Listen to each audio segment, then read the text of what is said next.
Hi, my beautiful friends. It's Mina, and I'm so excited to be back with you guys. It has been a long, hot moment since I've made a video, and I've been anxious to kind of get back in the swing of things.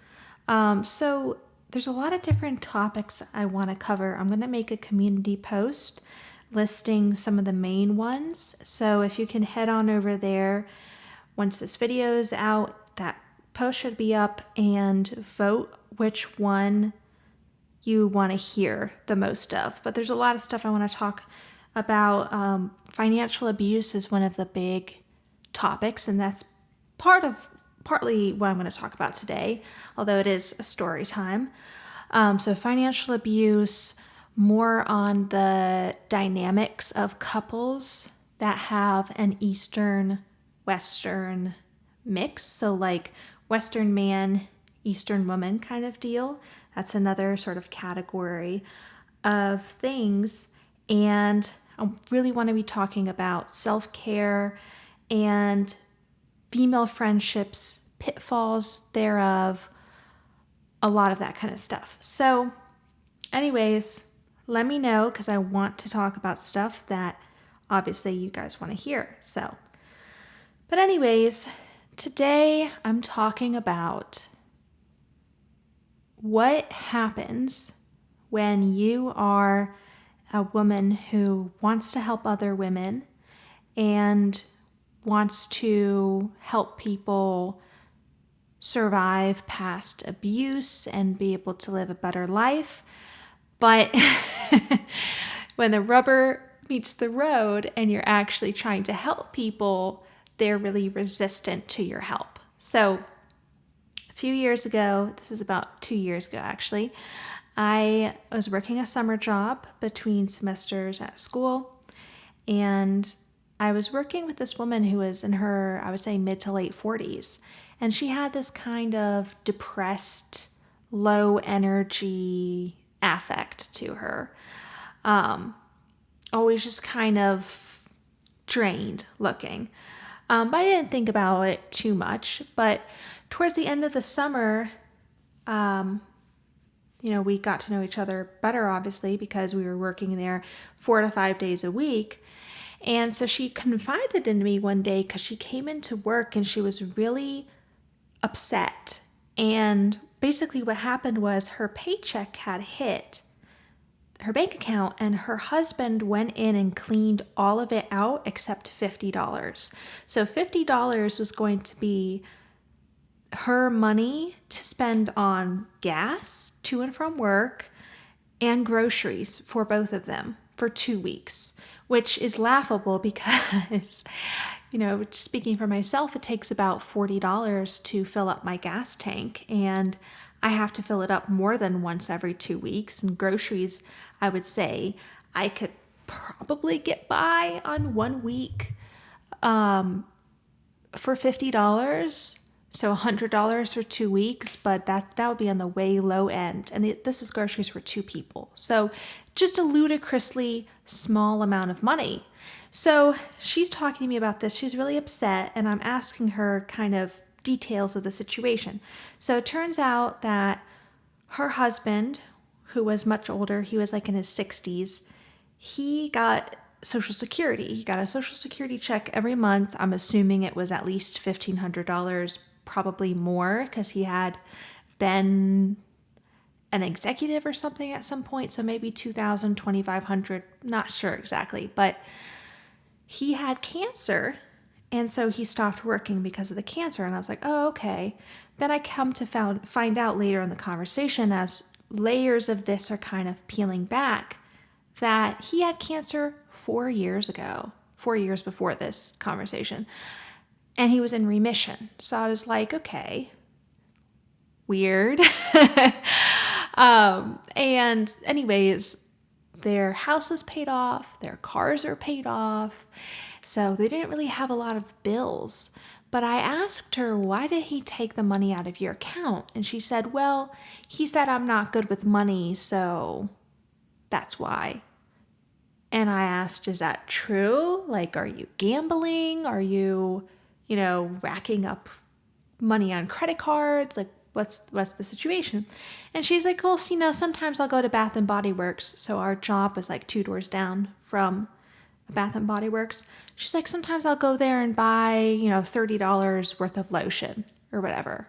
And I'm like, okay, that's that's hardly a financial vice when you have no debt, no mortgage, no nothing. You're working. Your spouse is bringing in Social Security. I'm like, okay, you can afford $30 of lotion here and there. That should not be killing you. That's not financially irresponsible. So I come to find out that he has access to her accounts, full access. She has no access to his accounts whatsoever. And he has credit cards and stuff, but she can't see them. She can't use them. She can't see the statements. Nothing. I also come to find out that he buys alcohol, he buys cigarettes, whatever, which is, cigarettes alone can run you, if you're a chain smoker, I don't even know, a couple $100s a month at this point, something like that. So hundreds of dollars a month in alcohol and cigarettes. So that's fine. That's okay. That's a necessity, apparently. But, your $30 of lotion is what's breaking the bank. So I tell her, I said, look, that's not right that only one of you has access to the full set of finances and the other one does not. Either both of you guys have your separate accounts and everything's totally separate, and you have your agreed upon amount that you pay towards the bills each month, and you Venmo that to him or put that in the joint account, but the rest of it's on your side. Or both of you have full access to each other's accounts. There's no in between. I understand, there could be a nuanced situation, like if someone's a gambling addict and they're recovering, maybe they don't have the full amount of control over the finances, but this is not this kind of situation. So I'm telling her this, and she's like, well, he's never going to let me have access to his accounts, whatever. And I said, okay, great. You know what you're going to do? You're going to open up a new bank account at a different bank. You're going to go to HR. You're going to create a new direct deposit, and you're going to deposit your paychecks into this new account that he does not have access to. And then every month or every 2 weeks, whatever, you will transfer your agreed upon amount towards the bills to an account he does have access to. And she was not receptive to this at all. She came to me venting and crying about her shitty relationship, but she was not open to an actual solution whatsoever. She just wanted advice on how to better communicate with him why this upset her, which is so aggravating. I think this is one of the biggest cons that we've accepted as a society, that every single issue in a couple is due to a lack of communication. And I don't think that's true. I think that people communicate amazingly more often than not. There's so many situations where there's exploitation or there's coercion or rudeness or whatever, and it has nothing to do with, oh, we just had a misunderstanding. So that's a whole another aside. But also communication is not just verbal. Verbal communication has drawbacks. You can communicate through body language, and even more than that, you can communicate through actions. So I think women have really fallen victim to this mentality of, you know what the problem is in my relationship?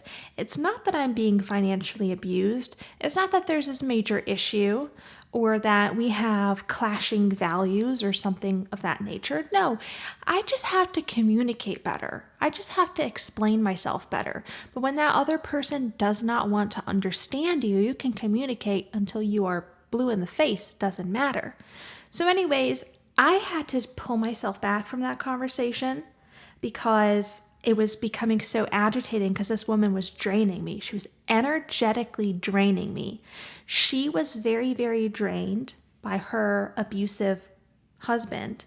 And then she was, instead of looking to detach from that dynamic, she was looking to latch on to me to drain me. So indirectly, if I continue to participate in that dynamic, my energy is going to an abuser, because my energy is going to her. She's draining me. He's draining her. I'm actually, my energy is propping up this whole thing if this kept on going. So be very, very careful of that. In our attempt to help people that come to us, we can end up just giving energy indirectly to an abuser, which is what we do not want to do. We want to starve it out at the source. A lot of women in abusive relationships, I'm going to say something very unpopular here. Almost every single woman I have met in an abusive relationship did not want to leave and just worshipped at the altar of dick, worshipped at the altar of men. So they would shoot themselves in the foot and they would absolutely throw you under the bus to stay with their abusive partner. They are looking for sympathy. They're fishing for a shoulder to cry on. They're looking to top up their depleted energy from you, stealing from you, so that they can go back to their partner who can steal from them. So do not participate in this dynamic. I'm telling myself just as much as everyone else. When someone is leaving and there's actions in place and they are proving they are making a change, that's when you help them. Not before, not a moment before that. Don't try to convince, don't try to show, don't try to anything. Let them suffer. A lot of people want to alleviate suffering so badly, but the truth is these people have not suffered enough. They need to hit a rock bottom where they simply cannot live like this anymore, and it has to be a real rock bottom. They can't just be saying it's a rock bottom to come to you and cry on your shoulder and then do nothing about it. It has to be a real rock bottom where they feel like jumping out of their skin. They feel like they can't live like that anymore, and they're actively making changes. They would do anything to leave that relationship. They would leave everything behind to be free. Only then can you or should you help them. And I want to be very clear. Usually, women are not going around looking for other women to save from abusive dynamics. These women come to us, complain to us, vent to us, cry on our shoulder. And whether they are fully conscious of it or not, they are draining us. We've all been there, I think it's safe to say. Maybe not in an abusive relationship, but definitely in a toxic relationship. I think everyone has been on both sides of this. When I was very, very young, this was over 6 years ago, something like that, I was in a very unhealthy dynamic with this man, and I would say it was very coercive, emotionally abusive and coercive situation. And I would see him about once or twice a week, and every single time that I would see him, I lived with one of my sisters at the time, every single time that I would come back home from seeing him, I would have this long hash out session with my sister of like, I can't believe he said this, I can't believe he did this, I don't understand this, trying to psychoanalyze this, blah, blah, blah, blah, blah. And I didn't even realize at the time that I was draining her. He definitely was draining me. So at one point, she just said to me really bluntly, she was like, look, I can't listen to this anymore. We have this conversation every single week. And every single week, I know you're just going to go and see him the next week. So I'm not interested in having this conversation anymore. And it was very blunt, and it was kind of like a reality check. And it sunk in over the next few days. I was thinking to myself, you know what? Actually, yeah, that makes sense. It was hard to hear, and there was not a lot of consciousness before that's what I was doing. But once I heard that from her and she was just blunt and real with me, I could see it. And I was like, yeah, you know what? That's not fair. That's not fair. And that dynamic ended shortly thereafter. But that was my time when I was in the opposite seat in this sort of situation.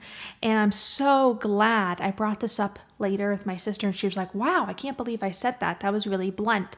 And I said, no, I'm glad you said that. I'm so glad you said that and you nipped that in the bud, because really, what was the point of that? I kept continuing this awful dynamic. Yes, I was really young and dumb, but still, you were trying to help me, but I was just draining you, and then he was draining me. So who is that really helping? You know what I'm saying? So anyways, PSA, watch out for the sympathy fishers. Do not try to be Captain Save-A-Ho for people that don't want to be saved. They're just looking for you to provide comfort so that they can be more comfortable as they're being abused or as they're being exploited. That's it for today. Thank you guys for listening, and feel free to comment your thoughts on this. And yeah, that's it. My phone is ringing, so I better go.